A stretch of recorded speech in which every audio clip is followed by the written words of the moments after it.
The Reverend and the Rabbi, Faith and Eggs. Reverend Bill Crawford, Senior Pastor of Larchmont Avenue Church, and Rabbi Jeff Sirkman, Senior Rabbi of Larchmont Temple, are friends and colleagues in our community who get together regularly for breakfast and always lively discussion.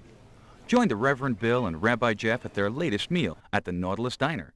Enjoy a breakfast of faith and eggs with the Reverend and the Rabbi. My friend. God bless How are you. you? Welcome, How are you? welcome to you, to us, to this table.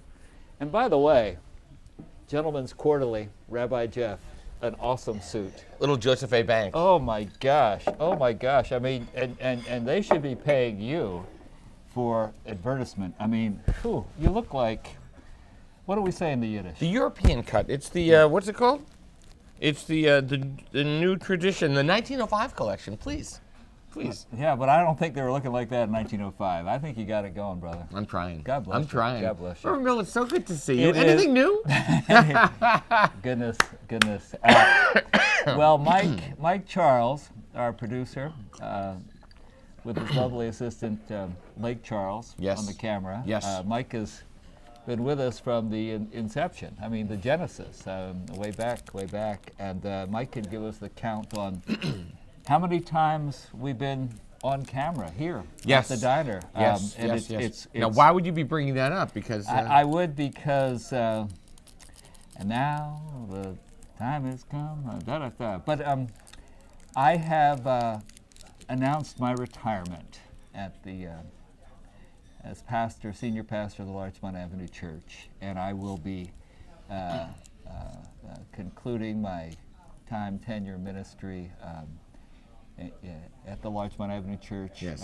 at the end of August. Yeah. And I did write you an email as soon as you let me know, and I said, say it ain't so. Say it ain't so. Yeah. I mean, it's been 37 years of ordained ministry, 19 of them here in Larchmont, at the Larchmont Avenue Church, Yeah. at this table with you since 2001. 2001. So, Yeah. oh my goodness, that's like that's 17 years. Yeah. Yeah.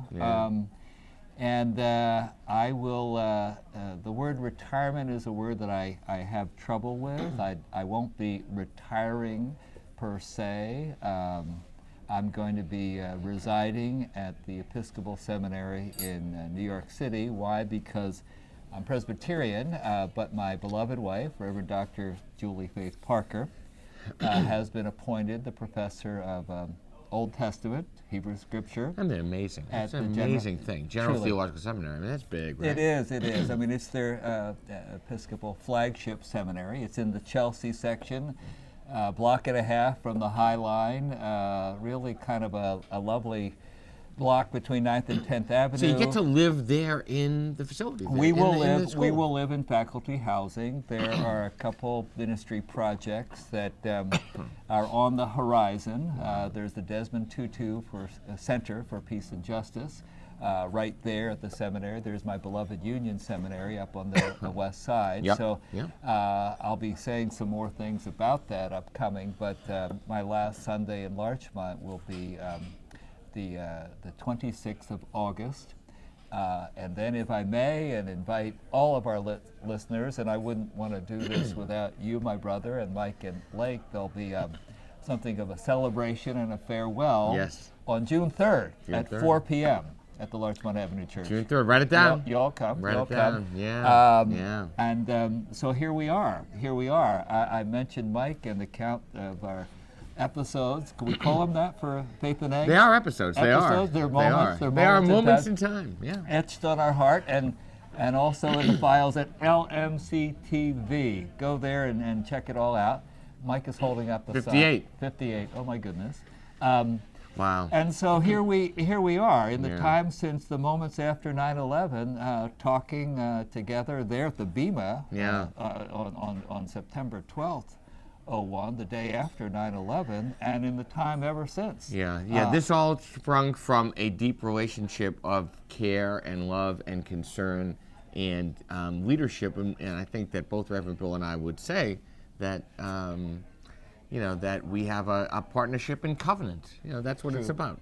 That's what it's about. And so I wouldn't even dream of sitting at a table with anybody else. Well, I couldn't do it. Well, I couldn't do it. So, likewise and you know here. what? If I do one of those faith and egg, as Mike said, faith and egg doesn't work. Yeah. It's got to be eggs. Yeah. So he's a good egg. I try to be a good egg. You're a good egg. You're a good egg. I mean, here we are. My heart is full. I have to say, when it comes to retirement, I never thought of how or when or if it would happen. There's a turning of the page. Yeah. And so at every moment here and going forward, I feel like my heart is full. I could be on the verge of tears. Yeah. And so here I am with you, my brother. I treasure and cherish our friendship. Yeah. Well, the you feeling are is mutual. a dear Feeling fellow. is mutual. Feeling is I mutual. mean, from the heart. Here's a word for you. You are a real mensch, Jeffrey. I'm trying. I'm trying. I'm trying. You It takes really- one to know one. I That's have- what they say. It takes one to know one. We have been in some places together at the Bema, at the pulpit, in Yankee Stadium, I mean, here at this table. Yeah. No, we've in been the there. Great Spirit shared. We have been there. Yeah. I mean, we have written books together, or at least all that we said could be in a lot of books. Right. We've gotten more than a book. We've shared and shown a lot of books. And maybe most significant, we've shared off camera about our lives and extended our hearts and spirits and supported each other.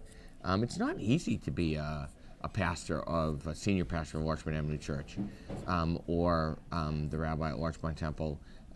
There's a lot of people who need you, in fact, all at the same time.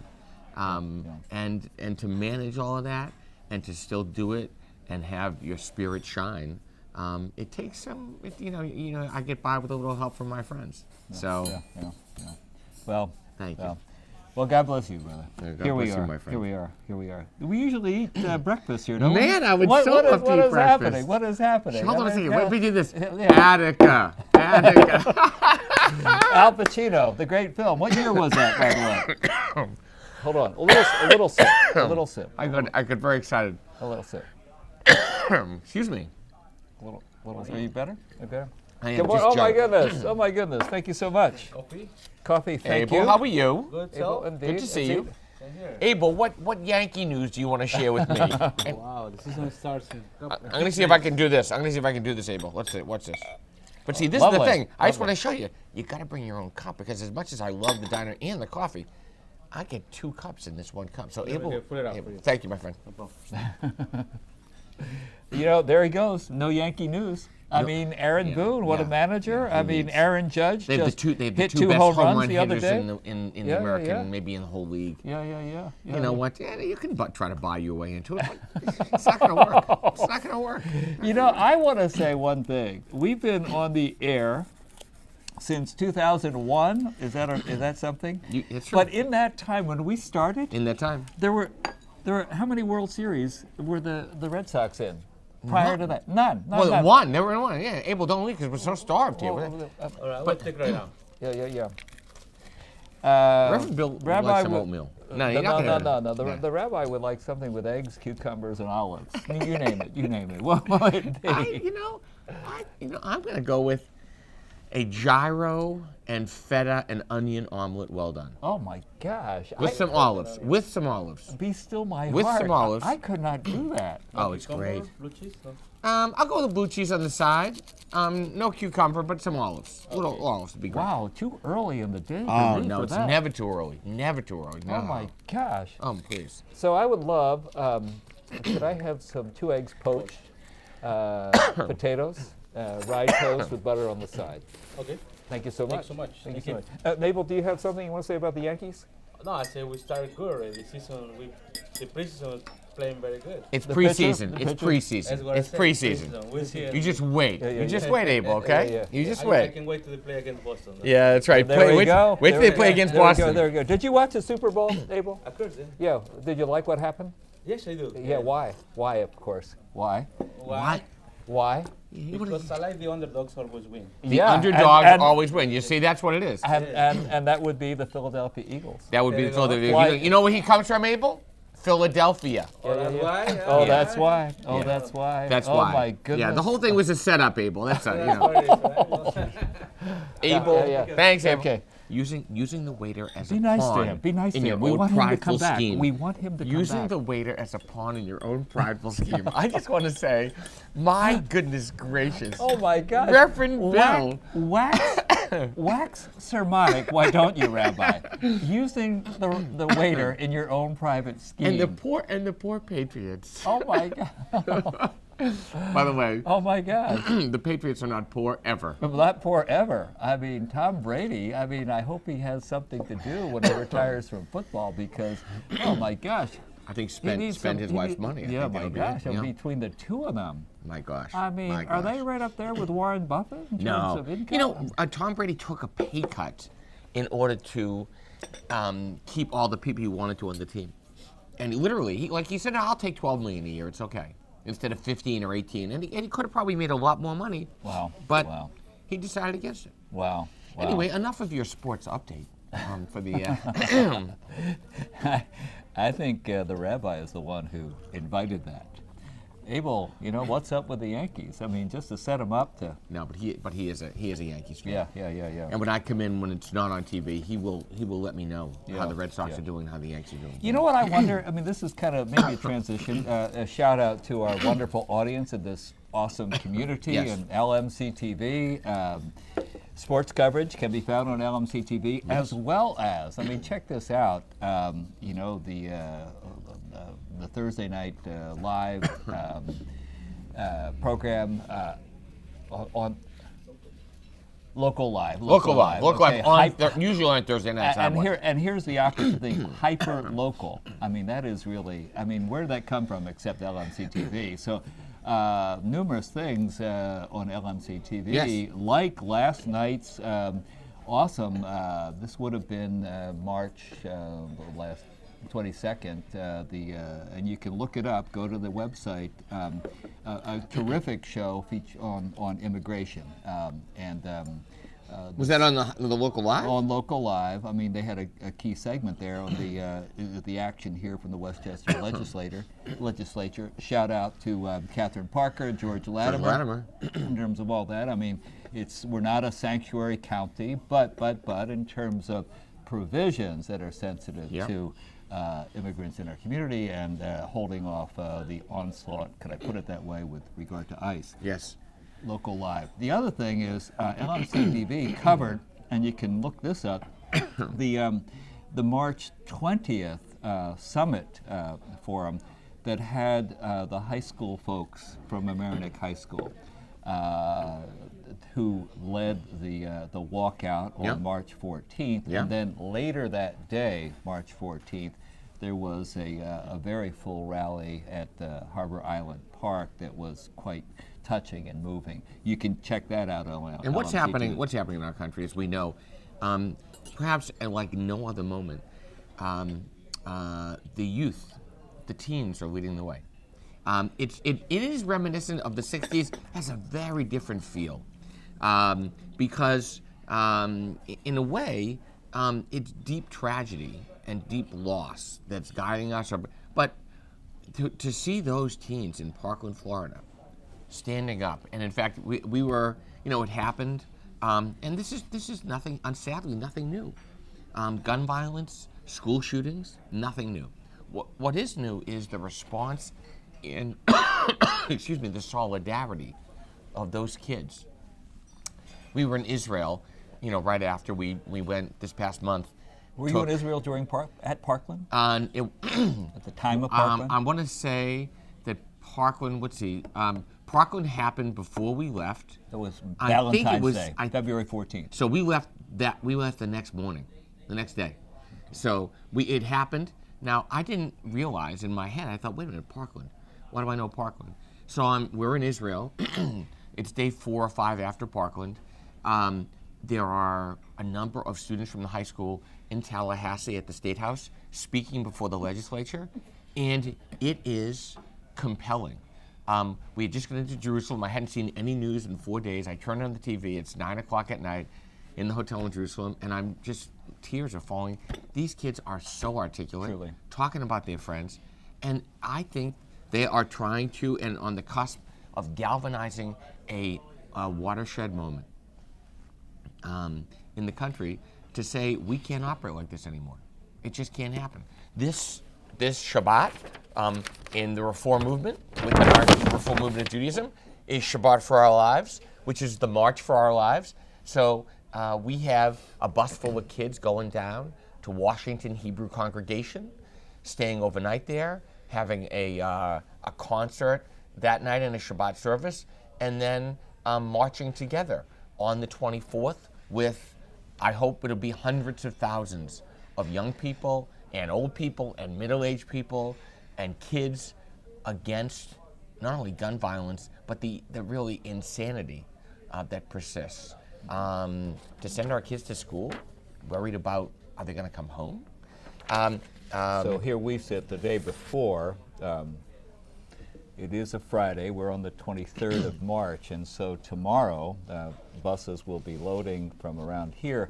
And you're saying that several of your folks will be leaving today. Leaving today. Our leaving kids, today. a bunch of our teens are leaving today. Yeah. Going some other teens from Roslyn, and it's it's one of it feels like a moment in time. What I didn't realize when I was in Israel is that the rabbi in Parkland in the Reform congregation is my dear friend Brad Boxman, with whom I was on faculty at Eisner Camp for a number of summers, and who remains a dear, wonderful friend. In December, when we gathered for the Reform Movement's biannual convention, 6,000 Jews from around the country, Brad was there. We took a reunion picture. I asked him how everything was. It was great. It just didn't hit me until I saw those kids on TV. I said, wait a minute, that's Brad's congregation. Right. So calling him, I mean, to say he's disheartened is an understatement. It's a burden to, just, oh my God. Truly. Oh my God. Well, I think what's touching, so many things to say about this. Here it was Valentine's Day. Here it was 17 students slain, so many others maimed, hurt Oh my gosh. physically. And then here are the emotional scars, the wounds. Those 17 shots, as if to one heart. But in the moments following and immediately following, here is the statement and the stuff and the steps going forward. Those students, Emma Gonzalez, David Hogg are among those, and many others speaking. And then we heard an aunt of one of the students at Parkland read a letter at the summit meeting here in the diner on the 20th of March. And so going forward, what was and is notable is all too often in the face of or in the aftermath of these mass killings, which I guess technically are noted as any more than 3 or 4, that's a mass killing. So here we have 17. What about the technicality? And by the way, here's the Center for Disease Control noting this as a health concern now in the midst of law enforcement and guns and munitions. But the thing that I thought was notable is all too often we've heard politicians, when those events have occurred, say, well, we want to, we don't want to react. We want to pause. We want to allow time for our thoughts and prayers. Right. We invoke our thoughts and prayers. These kids are saying never again. Yep. That's what they should say. It's hashtag, March for Life. They're articulate here in Mamaroneck just as they are in Parkland about the fear that they go to school with and walk down corridors with. And and one of the voices from Mamaroneck among these terrific young people, talked about and recounted the drills and the steps underway, whereby, okay, here's what you do with and at your desk. Here's the desk, position it away around the door. Don't go to the door. Oh my goodness, this is protocol in so many ways. And then too, so much of the fear is held and harbored in rather distinct ways. This is a generation with those gunshots, with those movements that to secure themselves. fear has become operative. Which is crazy. And so what crazy. of that? And they're saying Yeah. no to this, never again to this. What about matters of weapons and munitions and automatic weapons and bump stock stuff? I mean, who needs that? Yeah. And then what about other things, lesser about? Yeah, I'm pointing over there because I teach at the diner, and I teach right there Yeah. on Thursday nights Yeah. in the fall and the spring, and started back up, a few weeks ago, and the first session, I did was I'll be doing spirituality this year, and I think that we did the spirituality of celebrating life or something, and we talked about how every single life matters. It says in the Talmud, to save a single life is to save the world entire. To destroy a single life is to destroy the world entire. So what does that mean? Excuse me, it means that a mass shooting is one person. No. Anybody who's murdered by gun violence, come on. So I asked that we were talking, and I was a little shocked.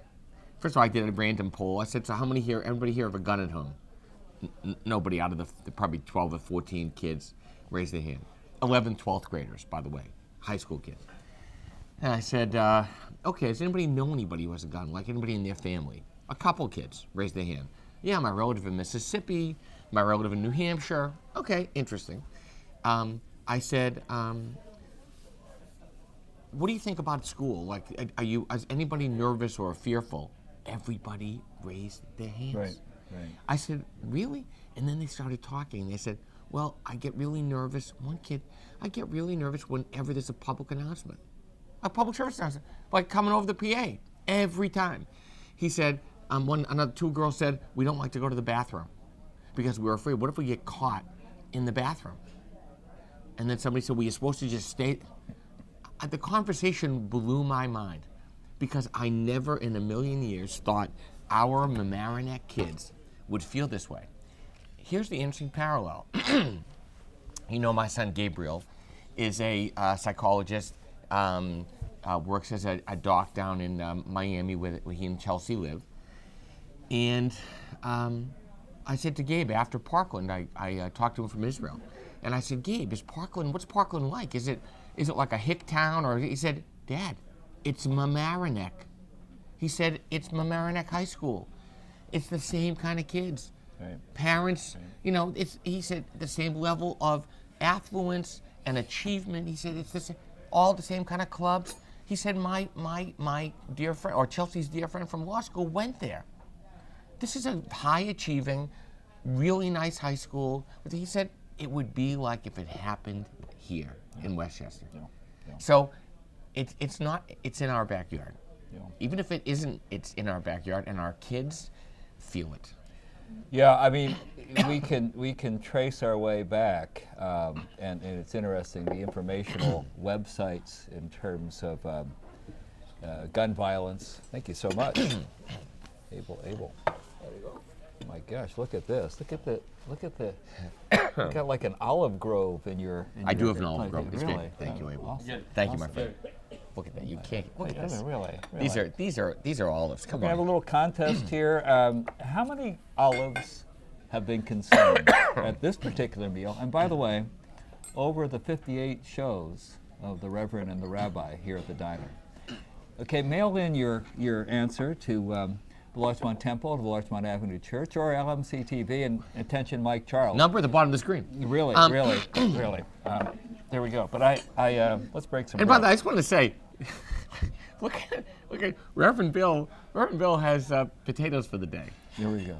It's kind of like it's a little bit of a Rorschach test on the potatoes. Yeah. Okay. I would say. Yeah. I would say the Congo. I think it's Australia flattened. Yeah, a little narrow Australia there. Okay. Alrighty. I'm just waiting for Pan. Okay. I'm waiting for Pan. That's all. God bless you, brother. Baruch atah Adonai Eloheinu melech haolam hamotzi lechem min haaretz. Thanks be to God for the bread of life, and at the heart of companionship, the pan, the bread we share. Amen. Amen. I love rye bread. Oh my God. Oh, we love rye bread, and good for you too. Levy's rye. Levy's rye. That was the one. Yeah. So much for rye New York. I say rye bread at the Nautilus. How about you, Rabbi? I would say rye at the Nautilus. Yes, I would say that. But you know what really I think about, we mentioned fear, and the articulation of these kids, you know, with and for and about fear. Yes. I mean, girls going to the restroom, okay? I mean, the announcement over the PA. Yeah. And you know, so that's operative in distinct ways. You know what's really operative, and it seems to me, and I this is a shout out to the volunteer ambulance corps here in Larchmont, Mamaroneck. I know their training is rigorous. I've talked with some of these guys. I would love to help with that, and my time is kind of at a premium, but I'm glad, as you are, to be of help as clergy and the like with that. But they do some awesome training. I bring all this up because one of their somewhat recent training, you know, experiences was an active shooter alert. Oh yeah, oh yeah. So, I mean, our friends in law enforcement, here's emergency services, can talk about this.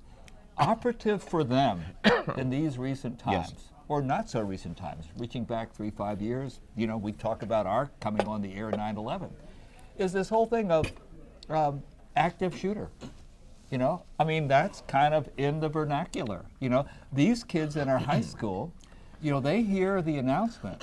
Parents get the call over the robocall stuff with the school system and the like, and it's like, oh my gosh, here is, you know, what is they call the dismissal, deliberate dismissal. You know, parents need to show and sign out for their kids and the whole like, all that's in place. And God only knows in their mind, you know, what they're thinking this could be. And then here comes a communication issue, because you want to be particular and specific and accurate, articulate, rather than hysterical. But that term, active shooter. Active shooter. 20 years ago, was active shooter even a term? Hardly. Kids do that? Hardly. Now, interesting, I got an email this morning, I was at Temple early, and Rachel Druck grew up in New Jersey, in Teaneck, as an Orthodox kid in an Orthodox day school, went to modern Orthodox day school, was disillusioned of the Orthodox movement, just because she wanted a different path, found Reform Judaism. Rachel has been this year, she is a senior student at Hebrew Union College in Jerusalem. She's going to be ordained a rabbi in Israel. She made Aliyah, I think, 5 years ago. Wow. She's married to her very Sephardic husband. And Rachel just sent me the video of the March for Our Lives in Tel Aviv today. So they had a March for Our Lives in Tel Aviv in solidarity with what was going on. And I would bet it was, you know, galvanized by a lot of Americans who have made Aliyah and are now living in Israel, but also Israelis. I will tell you this, ironically, it's around Israel trips. The first shooting, which I believe was in that Denver theater, maybe? Dylan Klebold, is that the kid's name? Dylan was Columbine. Columbine. It was one of the two. Yeah, the one that was the real first one. Here was Colorado. The real first one, which I believe, I was in Israel for, I believe it was in the early 2000s or 1998 or 9. So I'm in Israel, it's December, I'm sure of that. And I'm in the gym running in early morning, and I hear about it, and I see the tape, and I said, what is going on? And I get to breakfast, and the maitre d', who's been very friendly the past couple of days, said to me, and I don't think we're in Jerusalem, I don't know what hotel we're in, maybe Tel Aviv, and he said to me, Makara. He said, what's going on? He said, what's with you Americans? What's going on? Why all the guns? Now, this is from an Israel that every soldier in Israel walks around with his or her gun on their back. Oh, their gun has to be with them at all times. What you don't hear about in Israel is gun violence. Because to get a gun, you have to need a gun. So, for the most part, there isn't a problem. And Israelis didn't understand then and don't understand today, why does everybody need a gun in Israel, in America? Why do we have more guns than people? What are we nuts? How about having, more bagels? That would be great. More guns? Bagels, not gums. I mean, therein lies a critical, particular question. I mean, that Columbine shooting, I mentioned my arrival in Larchmont at the Larchmont Avenue Church in 1999. Columbine was just before that. It was within the 12 months preceding. Right. So maybe. And I came in the summer of Maybe 99. maybe that was it. Maybe we were in for Columbine. But the particular, and this leaves our friends and neighbors in other countries, you know, kind of amazed and aghast that the preponderance, the quantity, the amount of guns, you know, in our country. We have, I mean, some of the stats can bear this out. The number of guns almost equals, you know, the people in the population. You know, 3-something million folk, and maybe that many guns, which means that a lot of the folks, you know, have multiple guns, okay, in their homes, and some of those guns, like, oh my gosh, we mentioned Parkland, Nicholas Cruz. I mean, what he was able to amass, you know, and including automatic weapons, you know. I mean, he, you know, can't, you know, A 19-year-old kid. A 19-year-old kid, and what can he do until he's 21? But prior to that, he can get an automatic weapon, and rather easily. Yeah. All this is to say that, I mean, here comes something else that is borne out in the most recent, you know, protests and call for action is, you know, the legislators across the country, and how many of them, I mean, the Times has done some very particular coverage of this, how many of them get fortified and money contributions from the NRA.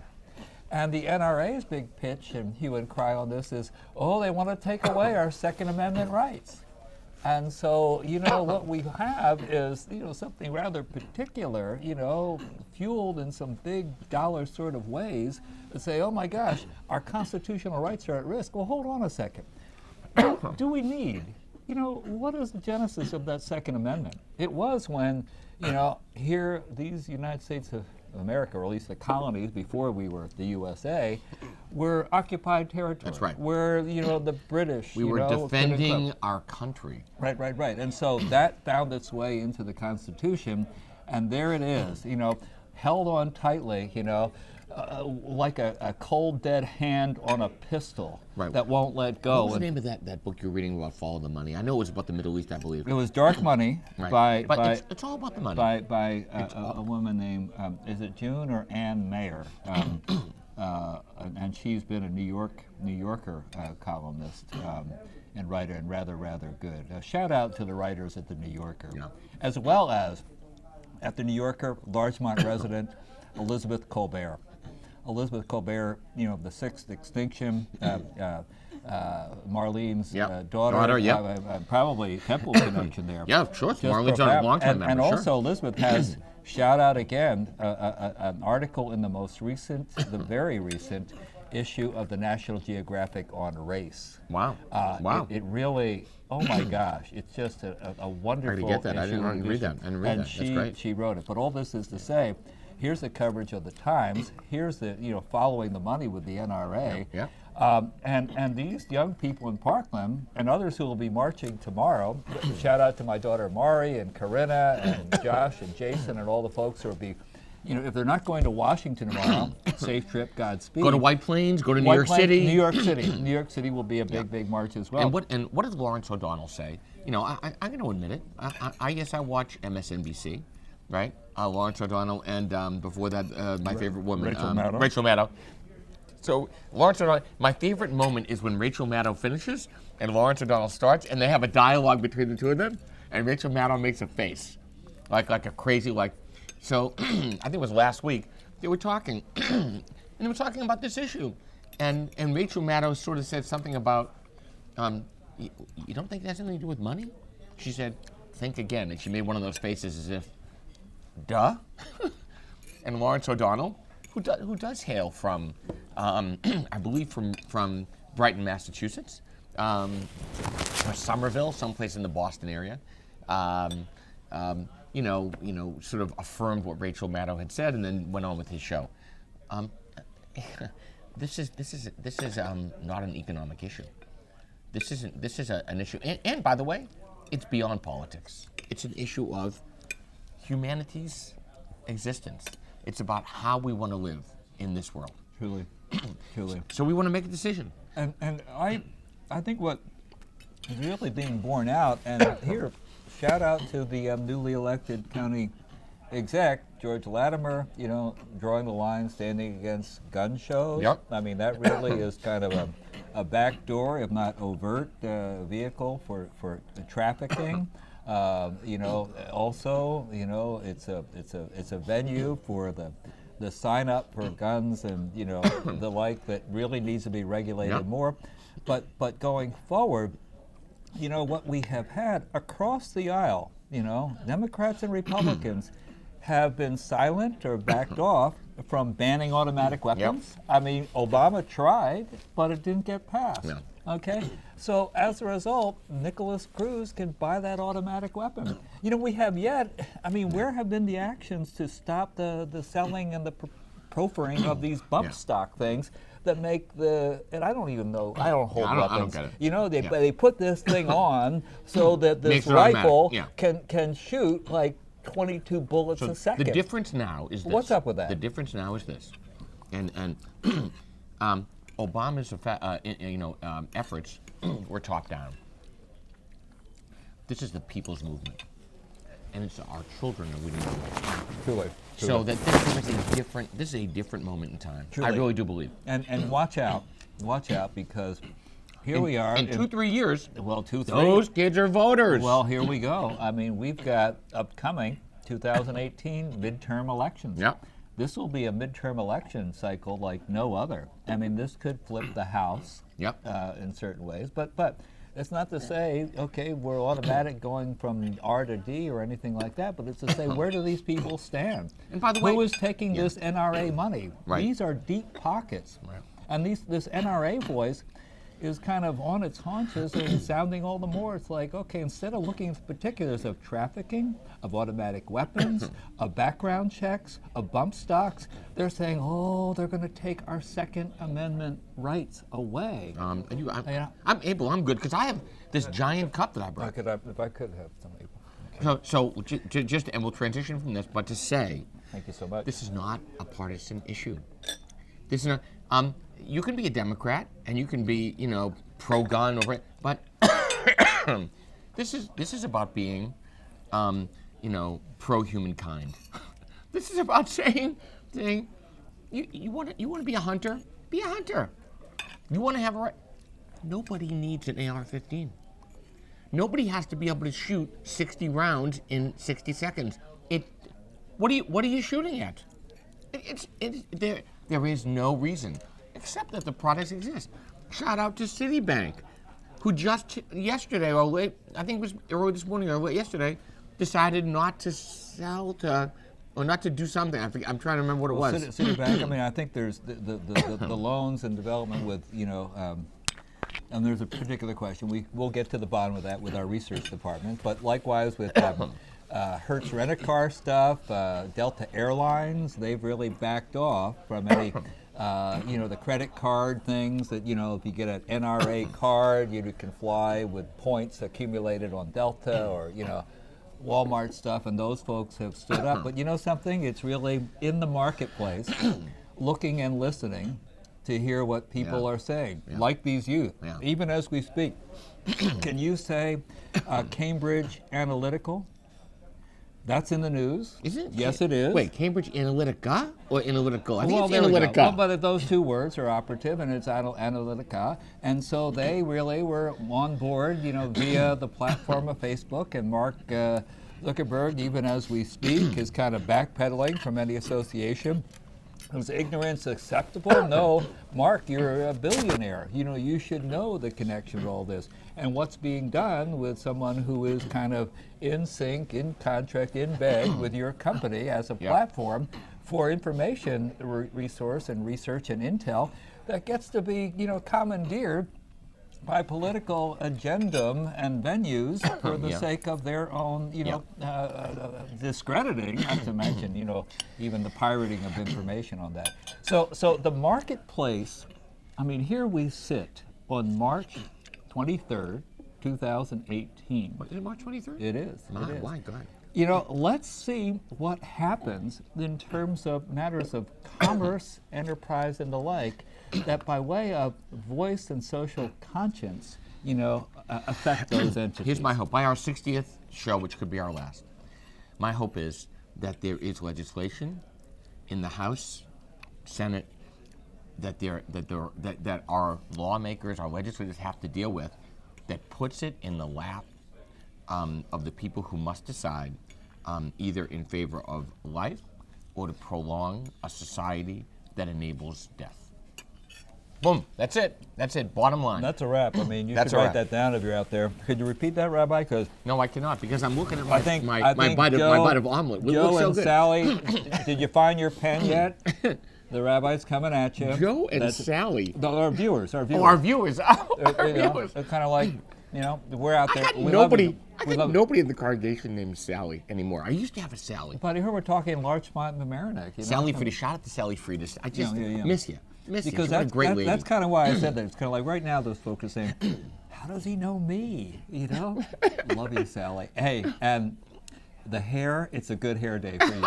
You too, Joe. You too.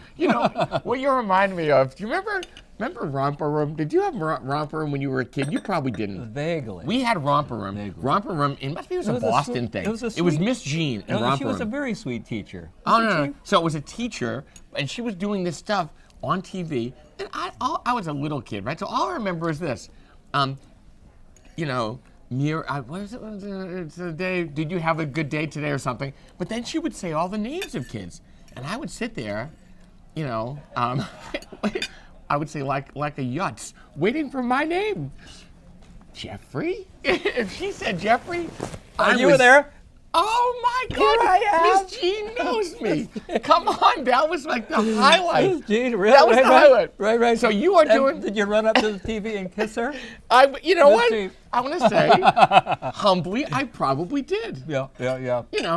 You want to make some of it? No, I So think what do you think? What do you think of this? This is. I have to say this because. there's a little segue to Gene. Oh my Sister no! team, It's Loyola Chicago, the basketball it's a segue, team, It's 98 a segue years to the old. president. Wow. It's a segue to the president. Oh my gosh. So Well, here we have a little sports report. Donald Trump and Joe Biden, they're doing smackdown, trash talk with each other. Right. Joe says if he. Now, Joe, you could say Joe started it. First of all, I love Joe Biden. How can you not love Joe Biden? Really? Come on. Because he has the tendencies of a Donald Trump in this regard. He says what he thinks and then thinks about it after he says it. But the guy's all heart. His values happen to align mostly with what I believe. He's gone through an amazingly challenging life. If I may, well, keep talking. Yeah, go ahead. An amazingly challenging life. The level of loss in his life, right? It was his wife, right? Right? Joe Biden promised me. Now this is to say, I did not know what book was in his bag. I've got another one too, but because I have a book. I have 2 books in my bag too. Don't think I don't have 3 have 2 books. I have 4 books in a magazine. I have a library. But Joe Biden says, I would have taken him behind the gym and beat him up. And then, and it was on Jimmy Kimmel last night. Jimmy Kimmel says, but our president took the high road, and of course just let it go by, but like a presidential. Oh, he didn't. And then, What? and then Did you hear what he they show said? the tweet. Yeah, the tweet. Joe Crybaby Biden. I could take him. I don't know what he said. It was, Well, the cry, he said, yeah, and if that happened, I would return, in hand or in fist, leaving Joe crying on the floor or something to that effect. This is a president. This is a president talking like those people talk at the World Wrestling, Federation. It's like, imagine you and I doing that. It's kind of, Rabbi Jeff, no way you can do that. I'll take those eggs and mix them with your olives, and you'll see what for. And that's putting it mildly compared to what those guys say. Yeah, I mean, and we're supposed to. This is the leader of the free world. yeah. Oh my gosh. Yeah. I mean, Yeah. I don't know. Jeremiah Jeremiah comes to mind. You know, they cry this, they cry that. There's no shame. You know, they don't even know how to blush. They don't even know, exactly. They don't know how to blush anymore. Yeah, I remember quoting that years ago. Yeah. Yeah. Yeah. What was it? Yeah. This is a moment in time when we're seeing that perhaps the office of the presidency should not be occupied by the wealthiest guy, or woman for that matter, nor by someone who wants it because they want it. Well, You know, as if it's a trophy to be hung on a mantle. well, you know, and the strange, you know, particular thing and feature in this republic, in this American democracy, is that we have elections. We had elections. I thought you were going to say, because all those things that you just described with regard to a candidate or a would-be candidate or an existing official is you know, is not over the line so much, you know? I mean, Michael Bloomberg was a very rich fellow, you know? Yeah. Did he just want it, or what was the sense of public? But the thing that really I thought you might be saying, and this harkens back to, you know, the days of Barry Goldwater and the reporters on the trail, you know, thought that Mr. Goldwater had some psychological issues. Right. And you know, one thing led to another, and rather than have American Psychiatric Association people and, you know, others in the field venture forth in print or verbally on air with a diagnosis, Right. You know, that was kind of a line drawn. Right. In the meantime, Yeah. we have a person in office like none other, and here we say this at this table. I mean, this rabbi and this reverend, I mean, point out some things, and we hope they're informative and helpful, and really, it's our conversation that we're glad to share with all of Yeah. you. But in the meantime, one particular thing is, what's at work with this man in the White House? Yeah.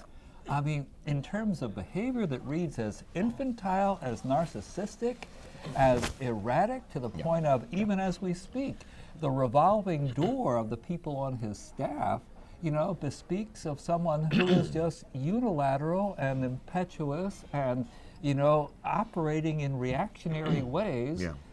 that read like entertainment, like egomaniacal, like worse. Yes. Like worse. Yeah. Yeah. Wow.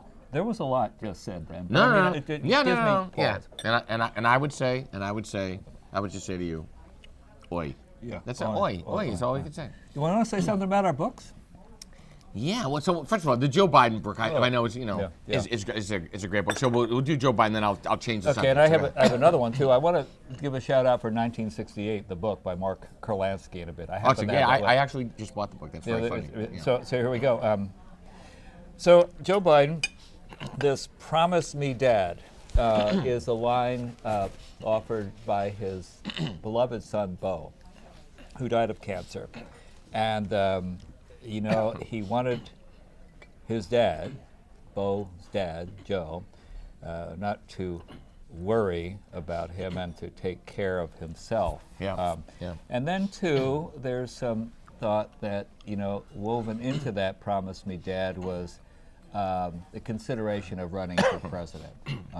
So Joe really had a heavy heart, and really deeply emotional fellow, as this book points out. This really is a chronicle of you know, a year of hope, hardship, and purpose. The last year of Beau's life is chronicled here, with awesome and wonderful reflections of Joe and the Biden family, walk and close walk with Beau, as well as his role as vice president, working with Barack Obama, their friendship, and Obama's deep and great support for Joe. They really became fast friends. Dear friends, really, yeah. Really lovely. And- And a good read. A good read. I saw Joe Biden on Chris Cuomo's show, or some interview with Chris Cuomo, and it wasn't so long ago, maybe the last month, a month and a half. And it was in response, it could have been in response to the book, but Chris Cuomo was talking to Joe Biden about this, and about the book, and about his son, and the loss of his son. And Chris Cuomo started to relate a story of when Mario was really ill, and was facing his end, how Joe Biden called and then came to spend time with the Cuomo family. This is a guy, Joe Biden, and Chris Cuomo teared up. He was tearing up, responding and relating to this. Yeah. Joe Biden seems to be a mensch. Yeah, A real mensch. But the thing is, I mean, so much in the storyline of Joe, a 6-term U.S. senator. Yep. I mean, Yep. and that's pretty significant. And he was just elected to the Senate from the state of Delaware at age 20. Well, it would have been 28. 28. Yeah. So he's 29. He's taking the Amtrak back and forth from Wilmington to Washington. And his wife and kids Crazy. are in a car. Crazy. His wife and daughter are killed. Yep. And Bo and Hunter were the sons who weren't there. And so they are left without a mom, without a sister. And here's Joe, a single parent. Yeah, single parent. Newly elected to the Senate. Young, and he said, "I'm gonna resign." That's what he said. Well, but and so he really pressed on. Yeah. And so when it comes to grief, What a good segment. the reach, the touch, the care, the personal, the presence, it's just really profound. I mean, the book opens, soon after it opens, there's the killing of the 2 cops in New York. In their police car, in their squad in car. the car. Yeah, awful. And Barack Obama is overseas, and Joe is the one who represents the White House. And with Joe, dignity and grace. And they're in like this kind of evangelical church that's kind of more like a warehouse, big store kind of box store kind of thing in Brooklyn, and he's as far away as we are from the camera, and the son of the fallen cop is right there, and he reaches out and touches and talks about how time will be and you'll recover. Like a mensch. And then he and Jill are leaving, and he makes it a point to say, "Look, take me." There was a Chinese.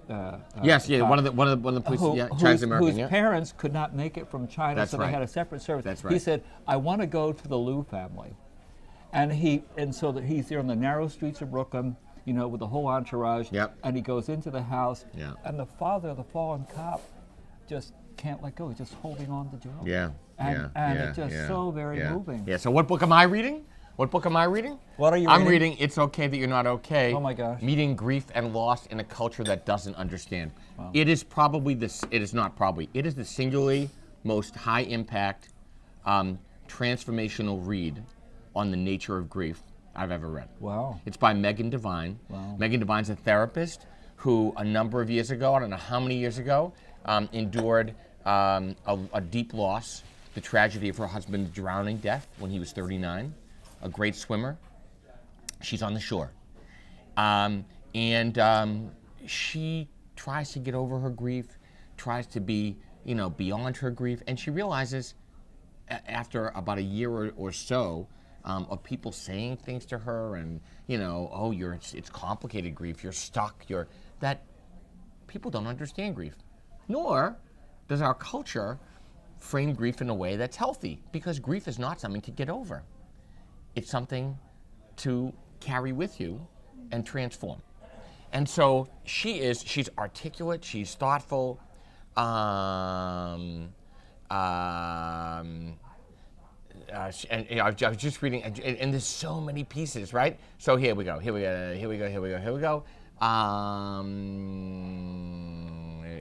Rabbi is consulting the book now. We don't need new Rabbi tools Jeff. for how to get out of grief. What we need are the skills to withstand it. We need new stories that tell the truth about pain, about love, about life. We need new stories of bravery in the face of what cannot be fixed. We need to do this for each other. We need to do this with each other, because pain happens. Grief happens. And she goes on. She's just so thoughtful and so different than any other book, because, Kubler-Ross, right? Therapeutic understanding of the 5 stages of grief. What she says are, there ain't no 5 stages of grief, and there's no timetable to grief. I've written that many times, but I stop there. She doesn't stop there. And so she explores what we say to each other, how we respond to each other, and a whole reframing of the culture of grief and death and loss that can enable us to go beyond it or to work through it and live again. It's I mean, I've read about half of it right now. Thank you, Andrea, for sending this to me. I appreciate it. What a gift. You're a sweetheart. But I want to say, it's exactly what I've been thinking, and my own experience of loss with, with Susan, dying. And as I've said before, I was going to write a sermon. First half of the sermon was, I was going to do the High Holy Days, and thank God our wonderful president, my dear friend Harry Toronto, said, don't do it. The first half was going to be all the things that I've said to people in the course of loss and death and dying that I realized that just don't work. They don't work as a rabbi. And the second half was going to be all the things that people said to me or my wife in the face of death and dying that just didn't work. But then when half the congregation left, I thought that would be a bad idea. The truth is, I don't think we understand, and it's okay. We are not trained or attuned to respond to grief in a way that helps everybody perceive its place and purpose and role in our lives. There are some things that can't be fixed. That's okay. That's okay. That's what life is about. That doesn't mean you stop living. It also doesn't mean you stop mourning. But you keep on going. Well, there's so much to say and all that. I am so much to say, and could I say so much not to say? That's right. That's it. That's it. Beloved Rabbi that you are. I mean, I sit here saying that, bearing witness and thanking God for you, as well as I know so many others do and will, about you, and your story, your witness and presence and life and love. Here with Susan, the family going forward. And when you say, and Harry, God bless Harry, who in your congregation, heard you say and share that with him, and he said, "Oh, don't go there, Rabbi Jeff," in terms of those two things. Let me just comment, if I may. Yeah. I think there's something that clergy, pastors, priests, rabbis, are witness to, and that is, the things people say. Yep, the things people say. And we can't believe it, but we can believe it. We kind of fumble and, grouse our way through these overtures and comments that we make. Yeah. You were in a wonderful position, if I could say wonderful. I think of my friend and mentor, Reverend William Sloane Coffin. And one of Bill's most memorable sermons was the eulogy at the service for his beloved son, Alex. Oh, my God. And Alex was up there in Boston. He was on Starro Drive. It was a snowy night. Awful. He was driving his little Volkswagen Beetle. As Bill said, it wasn't the will of God. He had one beer too many. He was driving this old Volkswagen Beetle that needed new wiper blades. He wasn't able to see and control the car. He crashed. He was killed. Oh, okay. And then he goes on to say, the stuff that happened in the aftermath. He talked about the lovable, dutiful church folks, and I'm sure there's counterparts in the temple and the synagogue. Yes. Who kind of had trays of quiches and were walking around the reception and saying, "Oh, I'll never understand the will of God." And Bill, just kind of in his own husky way, rose up and said, it's not the will of God. Right. I mean, Alex drove this car, wiper blades, Right. too many beers. Yeah. God's heart is the first to break. That's right. But he accounted and recounted the stuff of people's comments that were kind of fumbly and awkward and whatever. And so, you could write a book. I would be glad to join you in the writing of a book about such things. Yeah. In the meantime, just to note that, and just to say, okay, here we are, note that and moving on. Yeah. This is a profound title. Oh, it's a profound title. And so what's the real takeaway? The takeaway is just be there. Allow somebody else to share their pain. Allow the grief to be part of life. And give a hug. Hold a hand. Don't say anything. There are no explanations. We don't know why the world works the way it does. I think God's heart breaks as well when we lose the people we love. And God is the power and strength that enables us to get through it. Okay, we're getting some signals. My God, you know what? How did an hour go by so quickly? The library this year will be, maybe the camera has stopped, but we're going to talk It's more the about Oprah that and Reverend Bill Book Club. Reverend Bill, we've done it. We've done it, brother. 58. 58. It's a wrap. It's a wrap. Love you, brother. Go team. Love you. We'll be back here sometime soon.